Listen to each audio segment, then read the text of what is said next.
What do you mean the immigrants are getting a check and we're putting them up in places that what? You mean in the homeless people's face? Right in the homeless people's faces. Like, right? Let us show you what we could have done. Right. Wow. Crazy. That's not okay as a society. Joe Rogan has been bringing on some really great guests and having some great conversations on his podcast recently about woke culture and just about society in general and who is really controlling things and why are they doing certain things, like they'll talk about in this video with Katt Williams and Joe Rogan on the Joe Rogan Experience. This is really a great couple of clips that I'm going to show you right here. As you can see on the screen, it says, Katt Williams says the U.S. government adds fluoride to drinking water to shrink the pineal gland, and Joe Rogan says high levels of fluoride are dangerous and can lower your IQ. Also, Katt Williams calls out the U.S. government for violating American policies by giving away checks to immigrants and prioritizing housing for immigrants over homeless U.S. citizens. And in this, throughout this Joe Rogan Experience podcast, if you haven't watched the entire thing, and by the way, if you guys do enjoy content like this, then please hit that like button and subscribe to the channel. There's only about 1.2% of you that are actually subscribed to this channel that watch it. I don't ask often, but I would appreciate it. It does help me out a lot. Let's get back to the content. Katt Williams, you can tell when talking to Joe Rogan, you can tell that Katt Williams, he's holding back a lot of the knowledge that he has. And I think these people like Katt Williams and the rest of the people out there, especially non-comedians, like you'll notice most of the people who are coming out recently and sharing their true thoughts on things like on Joe Rogan's podcast or just on other podcasts in general, like Dave Chappelle, Katt Williams, Joe Rogan himself. They're all comedians. They're all brands that don't rely on anyone else except for themselves. I guarantee you, outside of Dave Chappelle, Katt Williams, Joe Rogan, these guys, there's people who work for ESPN. There's actors in Hollywood who think these same things. You know, we see people like Mel Gibson and Jim Caviezel and these guys. They come out and they get shunned from Hollywood. They don't get cast in anything because they don't want, the elites don't want you to be cast to have a voice whenever you think the way that Katt Williams, Dave Chappelle, Joe Rogan, Mel Gibson, Jim Caviezel, these guys think. But whenever you're someone like Katt Williams or Dave Chappelle and Joe Rogan, who they're comedians, they're brands within themselves, they can't really be canceled because they're not relying on anyone else to give them paychecks. They are the brand. So that's why people like Katt Williams are able to go on Joe Rogan's podcast and expose the things that are happening to the U.S. citizens, you know, the homeless in the U.S. and how they're bringing in immigrants and giving them housing and giving them checks while there's U.S. citizens who are homeless on the street, you know, veterans of the U.S. military who are homeless and can't work and they're not getting anything. Let's check out this clip here from Katt Williams and Joe Rogan. It's a great clip. And we also have one more clip from Joe Rogan. And, you know, his podcast recently has been on fire. Let's check out this one. It's been going pretty viral. Let's see what's happening with this Katt Williams and Joe Rogan clip. Though there are those of us that know with the pineal gland what medicine says it's for and what that would mean. And so those people's job is to make sure that there's fluoride in all the water. So your pineal gland will shrivel. Get calcified or whatever happens to it. That's all. The fluoride thing is wild. The fact that people aren't up in arms about them putting fluoride in your fucking drinking water is so crazy. It's so unnecessary. It's brilliant on the other end, though. Oh, yeah. So what happened is the reason people have that relationship is they cleaned up the water the same time that they did that. You see what I'm saying? So people at that time just remember the water not being that great. And then all of a sudden the water is really great and it's got fluoride and it's good for your teeth. Right. Despite the fact that there's direct correlations between high levels of fluoride in drinking water and low IQs. They think it lowers people's IQs. They think it's terrible for you. Fluoride's dangerous. You're not supposed to swallow. There's a lot of people who are getting really mad at what Joe Rogan and Katt Williams are saying. And I'm going to show you those comments here in 1 second. But a lot of people are saying, oh, these are all just conspiracy theories with no, you know, studies behind them, no factual evidence behind them. Let me know in the comments. Is what's being told to the U.S. citizens on why there's fluoride in the water, is it simply because it's good for your teeth? Like, are they truly injecting it and just putting fluoride into the drinking water supply and saying that the reasoning behind it is that it's good for our teeth? Like, is that really the reasoning, or is there some other reason that the government and people who control the water supply and they kind of quality control the water supply, is there another reason why they're putting it in there? Let me know in the comments, because I truly don't know. If their only reasoning, like Joe Rogan is saying right here, if their only reasoning for putting fluoride in the water supply is they're saying it's good for our teeth, that's a huge red flag in my opinion. Like, that's not something that the U.S. government or anyone who is under the U.S. government, their rule and taking direct orders from them, that's not something that they're worried about. They're not worried about our teeth health. Like, let's be real.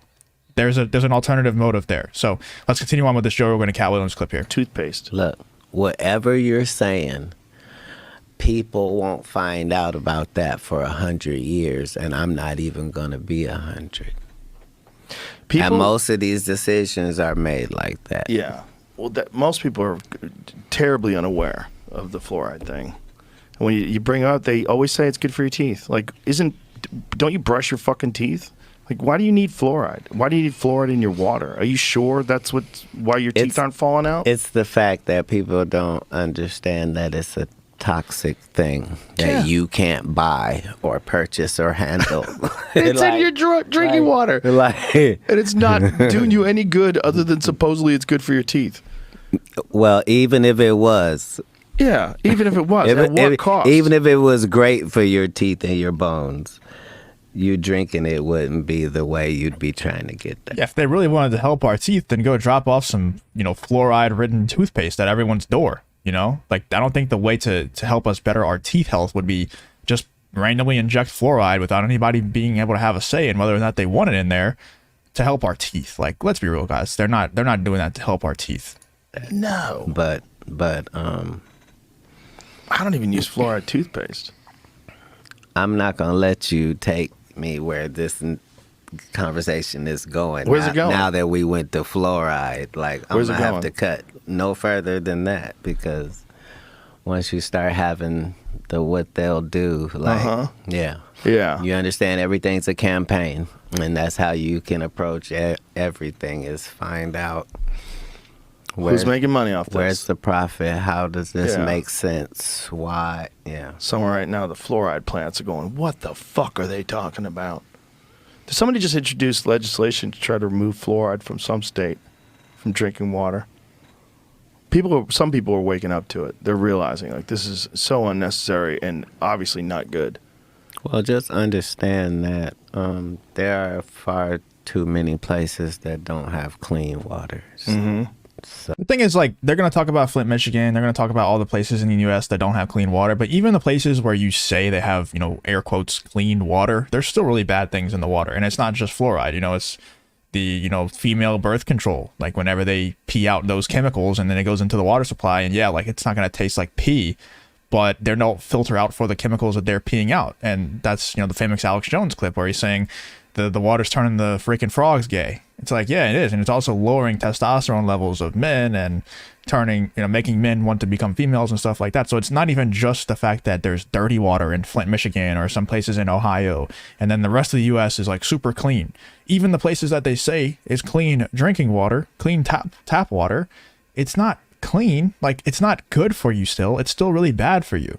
So it's just wild, dude. It's the state of this country is nuts. And it's cool to me to watch people like Katt Williams get on large podcasts like Joe Rogan and truly be able to express this stuff. I think a lot more people are awake nowadays than we think, but it takes someone like Katt Williams or Dave Chappelle and someone who is their own brand to actually express these thoughts freely. So shout out to him for that. So, you know, like,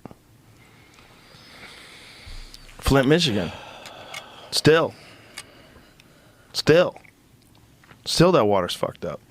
There's what about that place in Ohio where that? Hold on. And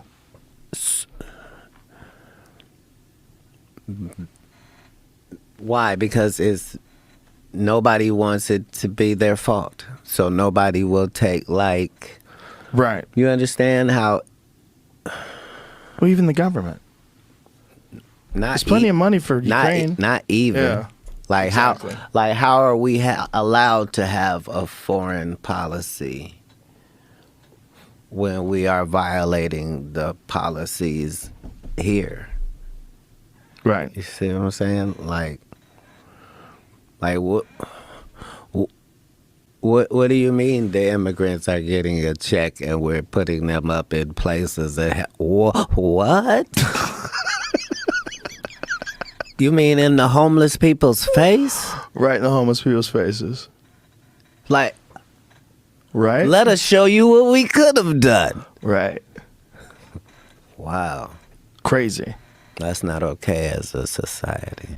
It's awesome to see people like Joe Rogan and Katt Williams wake up to these facts, things that a lot of people would say are just right-wing talking points. It's not, though. It's just people who have their own thinking brain, who aren't just NPCs who haven't gotten a software update in a couple of years.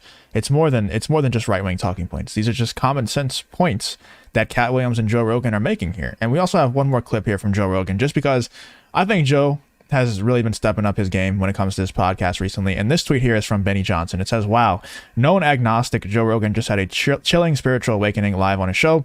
After describing moral decay of society, Joe Rogan breaks down and declares, we need Jesus. Joe then begs Jesus to return. We're living through a revival. So I just want to watch Joe Rogan here talk about Jesus. And, Joe Rogan has been, like Benny Johnson says right here, a known agnostic for a while. And kind of like poo-pooed religion for a long time. I've been watching Joe Rogan for a very long time, at least 5+ years. And I remember vividly him, saying how he kind of thinks religion is silly and, Christianity and spirituality and all that stuff is kind of just silly. And now he's talking about Jesus on a podcast and saying that this is a great time for him to return. So let's check out this clip here from Joe Rogan's podcast. But I think as time rolls on, people are going to understand the need to have some sort of divine structure to things, some sort of belief in the sanctity of love and of truth. And a lot of that comes from religion. A lot of people's moral compass and the guidelines that they've used to follow to live a just and righteous life has come from religion. And unfortunately, a lot of very intelligent people, they dismiss all of the positive aspects of religion because they think that the stories are mere superstitious fairy tales that, they have no place in this modern world, and, we're inherently good and your ethics are based on your own moral compass and we all have one. And that's not necessarily true. We need Jesus. I think for real. Like if he came back now, it'd be great. Like Jesus, if you're thinking about coming back right now, now's a good time. Yeah, pretty soon. Yeah. Now's a good time. You're not lying, Joe. And I just really thought that clip was interesting because, like I said, I've been watching Joe for a while, and that's not something that I ever thought I would see him say. I don't know if it's necessarily the chilling spiritual awakening that Benny Johnson was saying here, but it definitely was cool to see Joe Rogan say something like that. Let me know what you guys thought of this Katt Williams and Joe Rogan clip from the Joe Rogan Experience. The entire podcast is definitely worth the watch if you want to go check it out and you enjoyed this clip. Let me know in the comments how you're feeling about this whole situation. If you did enjoy the video, please leave a like, subscribe, all that good stuff, and I hope to see you guys on the next one.